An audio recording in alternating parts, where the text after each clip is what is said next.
He guys, welcome back to my YouTube channel. जैसा कि हमने कहा था नेक्स्ट लेसन प्लान में हम नेक्स्ट वीडियो डिस्कस करेंगे, तो आज का हमारा लेसन प्लान नंबर 3 जो है वो है फिजिकल साइंस से ही, जिसका प्रकरण है कार्य। तो चलिए गाइज स्टार्ट करते हैं।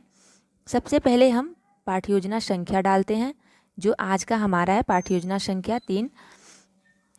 उसके बाद हम छात्राध्यापक या छात्राध्यापिका, आप जो भी हैं अपना नाम लिखेंगे, फिर अपने विद्यालय का नाम लिखेंगे जिसमें आपकी टीचिंग लगी हुई है। उसके बाद हम एक कॉलम बनाते हैं। कॉलम में हम पहले दिनांक लिखते हैं, फिर कक्षा लिखते हैं, फिर विषय, फिर कालांश, फिर समयावधि।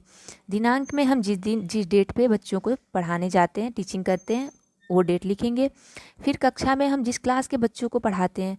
विषय में हो जाएगा हमारा विज्ञान, और कालांश में जिस घंटे में हम पढ़ाते हैं, जिस पीरियड में हम बच्चों को पढ़ाते हैं। और समयावधि, जो लेसन प्लान की हमारी समयावधि होती है 35 to 40 मिनट। ओके, फिर हम प्रकरण लिखते हैं। जो आज का हमारा प्रकरण है वो है कार्य। उसके बाद हम उसके जस्ट नीचे ही सामान्य उद्देश्य लिखते हैं। सामान्य उद्देश्य हमने पिछली फिजिकल साइंस के ही दोनों वीडियो में सामान्य उद्देश्य लिखे हुए हैं, आप वहाँ से देख सकते हैं। फिर हम उसके बाद आते हैं विशिष्ट उद्देश्य पर। विशिष्ट उद्देश्य में हम 3 विशिष्ट उद्देश्य लिखते हैं जो बेहद इंपॉर्टेंट होते हैं। पहला ज्ञानात्मक उद्देश्य, दूसरा है बोधात्मक उद्देश्य, और तीसरा है क्रियात्मक उद्देश्य। ज्ञानात्मक उद्देश्य के अंदर हम लिखेंगे कि छात्र कार्य के विषय में जानकारी प्राप्त कर सकेंगे या जान सकेंगे। सेकेंड जो है हमारा बोधात्मक उद्देश्य, उसमें हम लिखेंगे छात्र कार्य के प्रश्नों को समझ सकेंगे तथा उनकी व्याख्या कर सकेंगे। और थर्ड जो है हमारा क्रियात्मक उद्देश्य। क्रियात्मक उद्देश्य में हम बताएंगे कि छात्र कार्य का अपने दैनिक जीवन में प्रयोग समझ सकेंगे। विशिष्ट उद्देश्य के जस्ट बाद हम लिखते हैं सहायक सामग्री। सहायक सामग्री, सहायक सामग्री में हमारी हो जाएगी समस्त शिक्षण सामग्री, जैसे कि चौक, डस्टर, श्यामपट्ट, चार्ट पेपर, लपेट श्यामपट्ट आदि। और कार्य के लिए, कार्य प्रकरण के लिए जो हमारी सहायक सामग्री होगी वो यहाँ पे हमने गेंद लिखा हुआ है। उसके बाद हम शिक्षण विधियाँ लिखते हैं। हमने किस किस शिक्षण विधियों का प्रयोग किया है बच्चों को पढ़ाते समय। हमने यहाँ शिक्षण विधियाँ में लिखा है व्याख्यान विधि, प्रश्नोत्तर विधि और प्रदर्शन विधि। उसके जस्ट बाद हम लिखते हैं पूर्व ज्ञान। पूर्व ज्ञान का अर्थ है कि पूर्व ज्ञान मतलब बच्चे जो हम पढ़ाने जा रहे हैं उससे पहले उस चीज़ के बारे में कितनी जानकारी उनको है। तो यहाँ जो है पूर्व ज्ञान में छात्र कार्य के बारे में पहले से सामान्य जानकारी रखते हैं।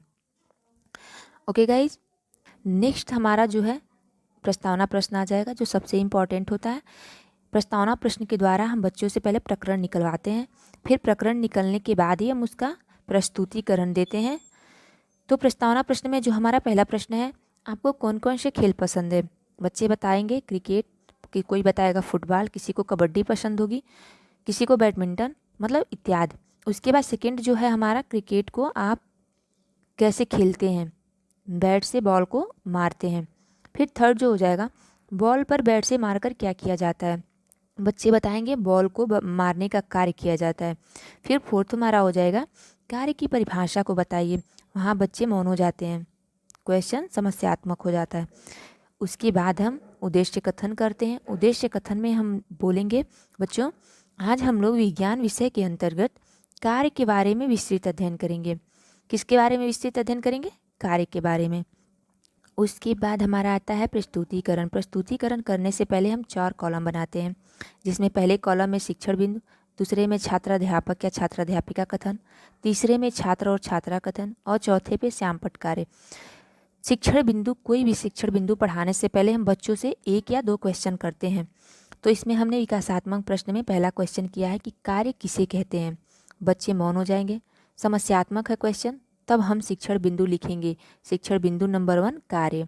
फिर हम उसका व्याख्या देंगे कि किसी वस्तु पर बल लगाकर वस्तु को बल की दिशा में विस्थापित करने की क्रिया कार्य कहलाती है। ठीक है, यहाँ बच्चे ध्यान से सुनेंगे आपकी बातों को। फिर हम श्यामपट्ट कार्य में लिख सकते हैं, कार्य का डेफिनेशन भी आप लिख सकते हैं, या कार्य का फॉर्मूला भी आप लिख सकते हैं। तो यहाँ जो कार्य का फार्मूला है हमारा, कार्य इक्वल टू बल इंटू विस्थापन। कार्य को हम किससे डिनोट करते हैं? W से। W इक्वल टू बल को किससे करते हैं? F से, और विस्थापन को S से। ठीक है, जहाँ और यहाँ हम कॉस थीटा लगाते हैं, जहाँ कॉस थीटा का मतलब हो जाता है दिशा से।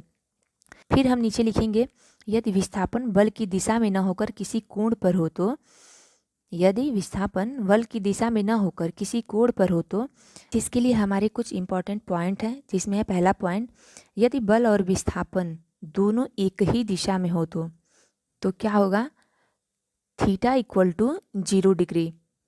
ओके, यहाँ W जो कार्य है, यहाँ कार्य का सूत्र है, मतलब कि कार्य का फार्मूला है।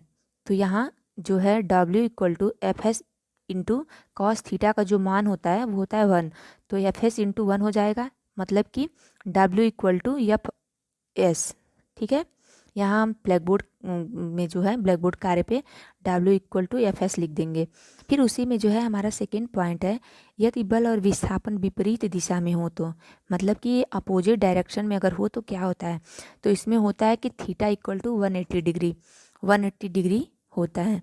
तो फिर इसका फार्मूला होगा W इक्वल टू, ये जो कार्य का ही फार्मूला है वही हम यहाँ अप्लाई करेंगे, W equal to F S cos 180, क्योंकि यहाँ थीटा का जो मान है 180 होता है और जो फर्स्ट वाले में था थीटा का मान वो 0 था, तो हमने यहाँ पे 0 अप्लाई किया था, हम यहाँ पे 180 अप्लाई करेंगे।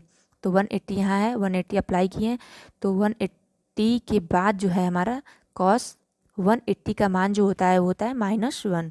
तो हम जब -1 करेंगे तो यहाँ W का मान जो है -FS आ जाएगा। ठीक है, यानी कि कार्य जो हमारा होगा वो ऋणात्मक होगा, ऋणात्मक कार्य होगा। ब्लैक बोर्ड में हम लिखेंगे W इक्वल टू -FS। फिर हम थर्ड पॉइंट लिखते हैं। थर्ड पॉइंट में ये है कि यदि बल और विस्थापन लंबवत हो तो, यानी कि परपेंडिकुलर हो तो, थीटा इक्वल टू 90 डिग्री, मतलब कि जो हमारा कोण बनेगा वो 90 डिग्री का बनेगा। तो कास 90 का मान क्या होता है, 0।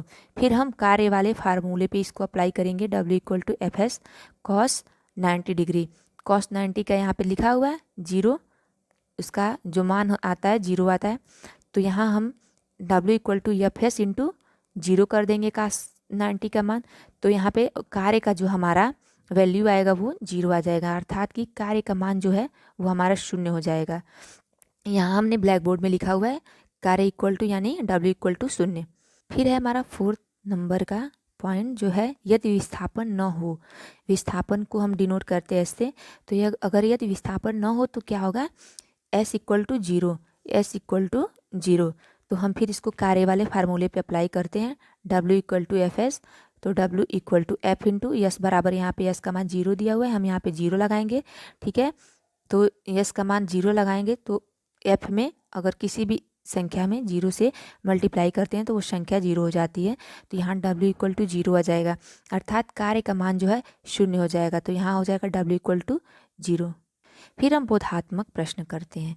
बोधात्मक प्रश्न में बच्चों को कितना समझ में आया उसकी जानकारी प्राप्त करते हैं। पहला, कार्य का फार्मूला बताइए या सूत्र बताइए, बच्चे बताएंगे W equal to F into D.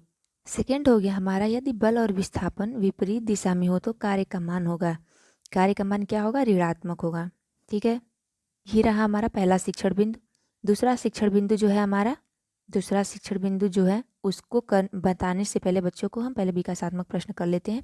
विकासात्मक प्रश्न में होगा हमारा पहला, लंबाई को किस में मापते हैं, बच्चे बताएंगे मीटर में। उसका सेकंड पॉइंट होगा कार्य को किस में मापा जाता है, वहाँ बच्चे मौन हो जाते हैं, समस्यात्मक हो जाता है। फिर हम अपना सेकंड शिक्षण बिंदु लिखते हुए उसका स्पष्टीकरण देते हैं। सेकंड शिक्षण बिंदु हमारा है कार्य का मात्रक। स्पष्टीकरण में कार्य का मात्रक जो है वो CGS मात्रक के हिसाब से, जो CGS हमारी पद्धति होती है उसके हिसाब से जो होता है डाइन इंटू सेंटीमीटर। ठीक है, यहाँ बच्चे ध्यानपूर्वक सुनते हैं। CGS पद्धति के अनुसार कार्य का जो मात्रक होता है डाइन इंटू सेंटीमीटर सेमी होता है। ठीक है, और MKS पद्धति के अनुसार जो हमारा कार्य होता है बल इंटू विस्थापन होता है। ठीक है, बल को हम न्यूटन भी बोलते हैं और विस्थापन को मीटर, तो यहाँ हम कार्य बराबर न्यूटन इंटू मीटर कर सकते हैं। फिर हम यहाँ ब्लैक बोर्ड वाले में, ब्लैक बोर्ड के कार्य में कार्य का मात्रक दोनों को लिख सकते हैं, एक CGS पद्धति और एक MKS पद्धति। ठीक है, और यहाँ जो कार्य का एक और अन्य मात्रक होता है वो क्या होता है, जूल, उसको भी हम यहाँ लिख सकते हैं। उसके बाद हम पुनः बोधात्मक प्रश्न करेंगे। बोधात्मक प्रश्न में हमारा पहला प्रश्न है, कार्य का MKS मात्रक बताइए, बच्चे बताएंगे न्यूटन प्रति मीटर। फिर सेकेंड है कार्य का CGS मात्रक बताइए, बच्चे बताएंगे डाइन प्रति सेंटीमीटर। ओके, फिर हमारा शुरू होगा थर्ड शिक्षण बिंदु। थर्ड शिक्षण बिंदु से पहले हम पुनः विकासात्मक प्रश्न करते हैं। हम विकासात्मक प्रश्न पुनः पूछते हैं। उसमें पहला क्वेश्चन है हमारा, कार्य का सूत्र क्या होता है। बच्चे बताएंगे W=F/D। फिर हम सेकंड क्वेश्चन करेंगे, कार्य कितने प्रकार का होता है। बच्चे वहाँ चुप हो जाते हैं तो समस्यात्मक हो जाएगा। फिर हम अपना थर्ड शिक्षण बिंदु लिखते हैं, कार्य के प्रकार। फिर हम उसका व्याख्या देते हैं। व्याख्या में है कि कार्य 3 प्रकार का होता है। ठीक है, यहाँ बच्चे ध्यानपूर्वक सुनते हैं आपकी बातों को। कार्य के जो 3 प्रकार हैं उनमें पहला है धनात्मक कार्य, दूसरा ऋणात्मक कार्य और तीसरा शून्य कार्य। तो चलिए इन तीनों के बारे में हम एक एक करके देखते हैं। धनात्मक कार्य में जब बल वस्तु की गति की दिशा में लगाया जाता है तो वो धनात्मक कार्य होता है। ऋणात्मक में जब बल वस्तु की गति के विपरीत जाता है यानी कि अपोजिट जाता है तो वो ऋणात्मक हो जाता है। और जो हमारा शून्य कार्य है, शून्य कार्य में जब बल और गति की दिशा में 90 डिग्री का कोण बनता है तो वो शून्य कार्य कहलाता है। यहाँ हम श्यामपट्ट कार्य में कार्य के प्रकार धनात्मक, ऋणात्मक और शून्य तीनों को लिख सकते हैं। फिर हम बोधात्मक प्रश्न करते हैं। बोधात्मक प्रश्न में पहला, जब बल वस्तु की गति के विपरीत जाता है तो क्या कहलाता है। बच्चे बताएंगे ऋणात्मक कार्य। फिर सेकंड क्वेश्चन है, जब बल और गति की दिशा में 90 डिग्री का कोण बनता है तो क्या कहलाता है, शून्य कार्य। ओके, उसके बाद हम पुनरावृत्ति प्रश्न करते हैं। पुनरावृत्ति प्रश्न में हमने जितना बच्चों को पढ़ाया है उससे हम कहीं से उठा के कोई क्वेश्चन कर सकते हैं। यहाँ हमने कार्य से रिलेटेड कुछ क्वेश्चन किए हुए हैं, जिसमें पहला है कार्य की परिभाषा बताइए, फिर दूसरा है कार्य के प्रकार कितने होते हैं, और जो थर्ड नंबर है वो है कार्य का मात्रक बताइए। ठीक है यहाँ तक।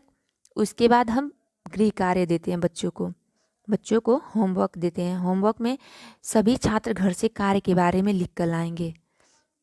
तो गाइज ये रहा आज का हमारा लेसन प्लान नंबर 3 जो फिजिकल साइंस से था। तो आज का हमारा ये लेसन प्लान कैसा लगा आप कमेंट में ज़रूर बताइएगा। ठीक है, और वीडियो को लाइक, शेयर और सब्सक्राइब ज़रूर कर दें। आगे आने वाली वीडियो में मैं आपको प्रोवाइड कराऊंगी और भी लेसन प्लान जो बेहद इंपॉर्टेंट है साइंस के ही। Thank you so much guys.